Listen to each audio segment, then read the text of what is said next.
এটা আগে হওয়া উচিত ছিল। আমি ওই যে এর আগেও আমি বলেছি মুস্তাফিজকে যখন শুনলাম যে মুস্তাফিজকে নিয়ে কথাবার্তা হচ্ছে তখন আমি বলেছি যারা করে এরকম, যারা সংস্কৃতিকে রাজনীতির সাথে মিলিয়ে ফেলবে এবং রাজনীতির প্রভাব সংস্কৃতি ঢুকাবে, এতে সংস্কৃতি অনেক ক্ষতিগ্রস্ত হবে। এই জায়গাটা আমি স্পষ্ট বললাম যে আমাদের যে ছেলেগুলো আমাদেরকে বাংলাদেশে একটাই খেলা যেটা ওয়ার্ল্ড কাপ খেলে এবং বেশ নাম করা ওয়ার্ল্ড কাপ ক্রিকেটে আমাদের প্রত্যেকটা সৈনিক এবং সৈনিকদের পেছনে যারা জড়িত, বোর্ডও বলবো আমি, বোর্ডের থেকে আরম্ভ করে সিলেক্ট কমিটি যারা যারা আছেন সবাই যারা এই সৈনিকদের তৈরি করেছেন, আমরা যখন ওয়ার্ল্ড কাপ হয় আমরা আমাদের সমস্ত আশা নিয়ে বসে থাকি। অতএব আমি মনে করি যে এটা একটা ভালো, এরকম অনেক খেলার সাথে যাতে রাজনীতি যুক্ত না হয়, যাদের মেধা আছে সেটা সাকিব হোক, মাশরাফি হোক, তামিম হোক, সেটা যারই হোক, যার মেধা আছে সে যাতে জাতীয় দলে চান্স পায় এবং আমাদেরকে তার মেধাটা ছড়িয়ে বিশ্ব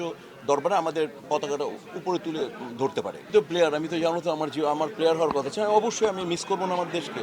অবশ্যই মিস করবো। এখন হয়তো হলো মনে করে যারা স্টেক হোল্ডার,